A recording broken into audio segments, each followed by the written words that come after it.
Hey guys, welcome back to MathsCube. Today I'm continuing the second part of the physics paper, Unit 2, Waves and Electricity. So without further ado, let's get started. The sixth question is, the resistance of the variable resistor is R. Which of the following gives the current in the cell? If you remember from your electricity chapter that there is a formula related to the variable resistor R, which is the bigger one, the internal resistance, the epsilon or EMF, and the current, which is, now guys, again go back to the question and just read it out, that which they asked us which of the following gives the current in the cell.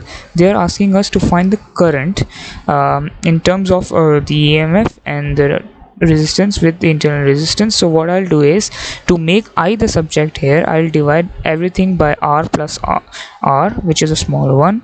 So I will be left with, there you go, EMF upon R plus R is equal to I. And if you look at the options here, that's the C option right there. And we are done with the sixth question. Moving on to the next question.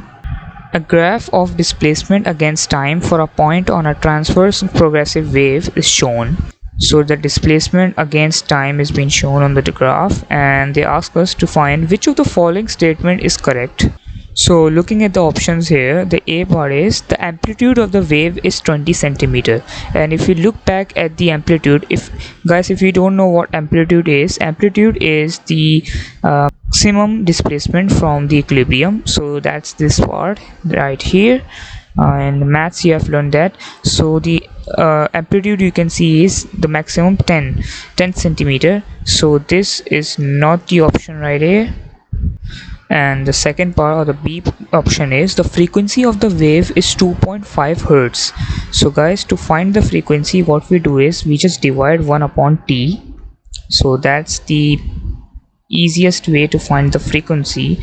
So if we look at the graph here, and if we go on about find the wave, the one wavelength that's completing, so that there you go, this graph goes from here and finishes off here. So if you look at the time here, which is 0.4, and 0.4 can be written as 2 upon 5. There you go. So we are dividing 1 by 2 upon 5. There you go.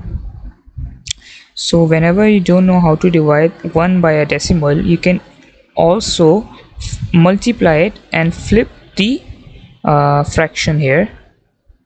There you go. So that will become 5 upon 2. That's it.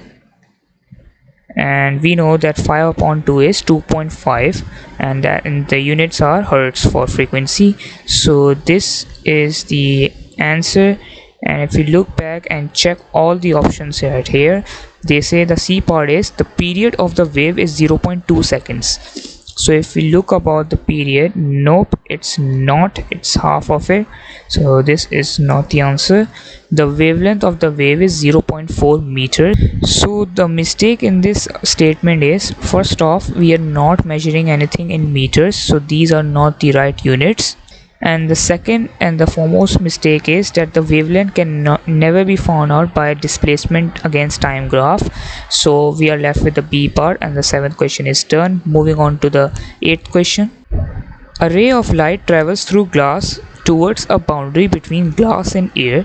The critical angle for this boundary is 42 degrees. Which row of the table is correct? So if we have a look at the options, the angle of incidence here is given as 40 degrees, and they say what happened at the boundary.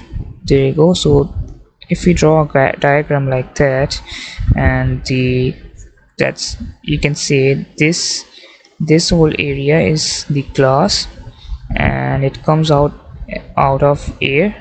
So it goes like something like this.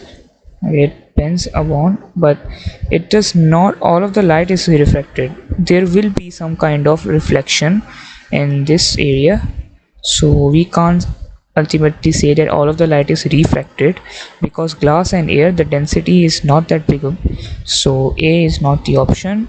Moving on to the B, which is, the angle of incidence is the same, and they say all of the light is reflected. As I said, neither all of the light is reflected nor refracted, so our lives are easier. A and B are not the option.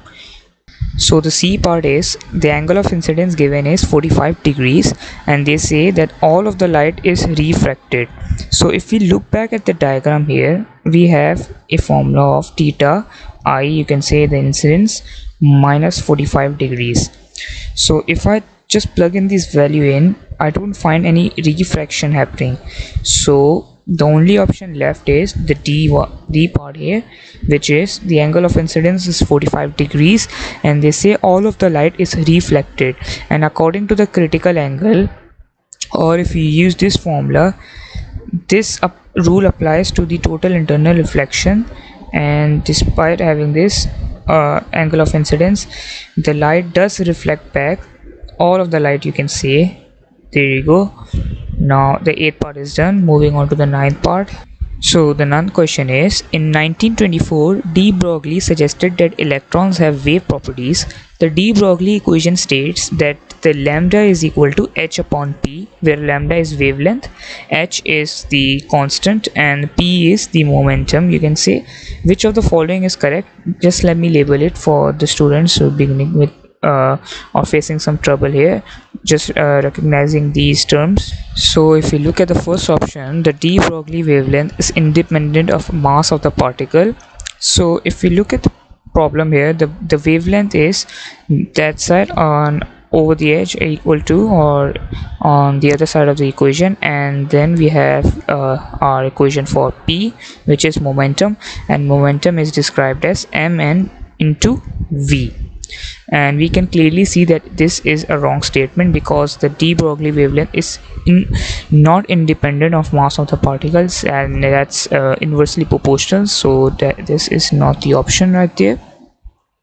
If we look at the C part of the question, the term P represents the mass of an electron multiplied by the speed of light, and I discussed this earlier. Right now that the momentum is equal to mass into velocity and not the speed of light, so this is not the correct term. There you go.